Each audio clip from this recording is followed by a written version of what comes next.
Hi, in this presentation, we'll describe the new DOHS technology that allows daily automatic membranes backwash and bacteria sterilization during normal reverse osmosis train operation. The process is based on a short injection of high salinity water in the suction line of the high-pressure pump. Here's how it works. In this scheme, we can see the reverse osmosis train in normal operation. There are 6 pressure vessels and 6 membranes in each PV. On the membranes, we have applied hydrostatic and osmotic pressures.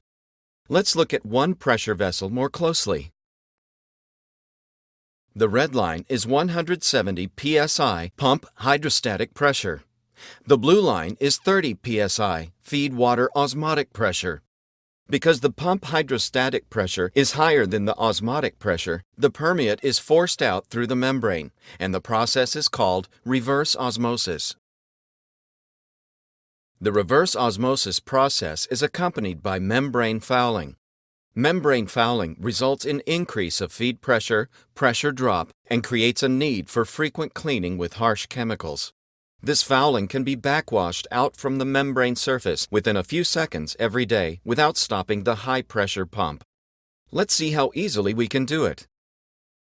In our CIP tank, we have 25% concentration table salt. It has an osmotic pressure of 2,800 psi. We can inject a few gallons of this concentrated table salt solution into the feed water stream that flows to the feed pump. This mix of 2 liquids has also high osmotic pressure, 900 psi. Let's call it saline water slug or slug.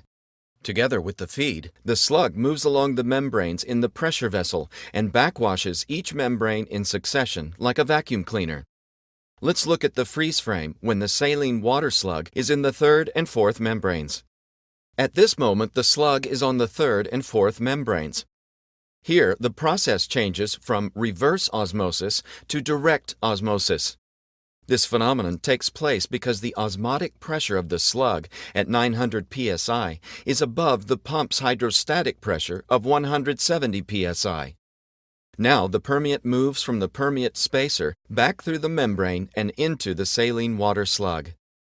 Local permeate upflow provides intensive membrane backwash. The fouling is lifted from the membrane surface and is swiped out to the drain with reject water. Feed water cross-flow velocity increases several times in the area where the slug is moving.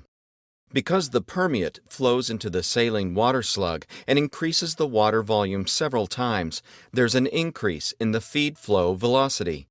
The fouling layer is affected by 2 cleaning forces simultaneously: upflow from direct osmosis and cross-flow shearing velocity.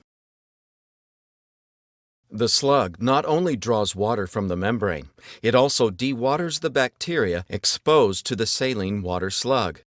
The bacteria cytoplasm is covered by a membrane functioning in a similar way as the reverse osmosis membrane.